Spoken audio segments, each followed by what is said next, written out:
So guys, Guardians of the Galaxy just came out and it's doing awesome. We've been going over some of the members of the Guardians of the Galaxy, but right now it is time for Groot.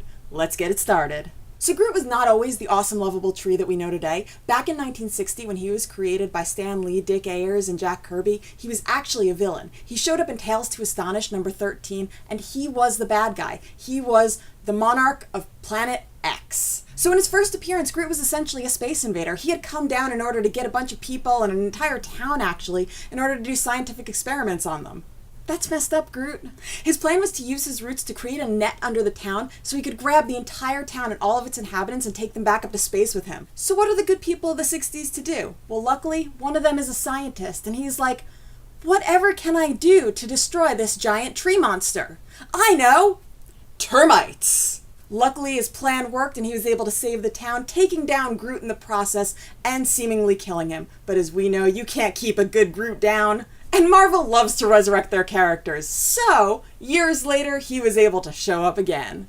Now, Groot kind of came back in the 70s and fought the Hulk, but it wasn't actually him, it was really a clone. Plus, he showed up in one of Peter Parker's dreams once, but again, it doesn't really count. But years later in the mid-2000s, Groot shows up again, and he's captured by S.H.I.E.L.D., because they're really good at capturing things. And he later goes on to join Nick Fury's Howling Commandos in their paranormal containment unit. Now this is basically just a bunch of monsters that were put together in order to fight bad guys. Also, it should be known that this version of Groot talked a lot, and not just saying I am Groot a lot. It actually wasn't until the Annihilation Conquest that we were all introduced to the Groot we all know and love. Now before we get into Groot meeting up with Star-Lord and the other Guardians of the Galaxy, let's give a little background on Groot. Groot is what's known as a floral colossus from the planet X. Plus, he's royalty.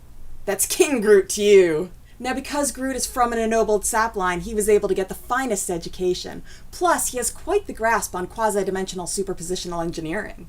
Now the thing about Planet X is that the floral colossi are ruled over by the Arbor Masters, and they're taken care of by maintenance mammals who are kind of these squirrel-like little creatures. Now Groot, like any classic hero, is not at all about being a snob. Sadly, most of his fellow saplings were complete dicks and would totally bully the maintenance mammals. So one day, Groot comes along and he sees one of the maintenance mammals being bullied by one of the saplings, and he was having none of that because, as we know, Groot truly is a hero. So he sees this, and he actually ends up killing the other sapling, which gets him exiled, but he did save the life of the nice little maintenance mammal. So after his exile, Groot ends up in Kree space, and while in Kree space, he ends up getting arrested for unknown reasons and thrown into prison. And this is where the magic starts.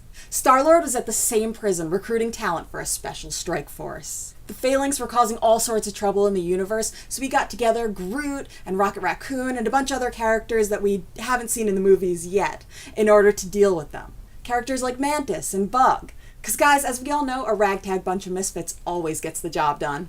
As part of this strike force team, Groot formed a special bond with Rocket Raccoon, which makes sense because of his love for those maintenance mammals back on his home planet. Groot actually ended up playing a huge role on this strike force because when a plan didn't go off as it was intended, Groot ended up sacrificing himself in order to save Star-Lord and the rest of the team. Luckily, Rocket Raccoon kept a cutting of him and was able to regrow him later, which is good because Groot totally exploded.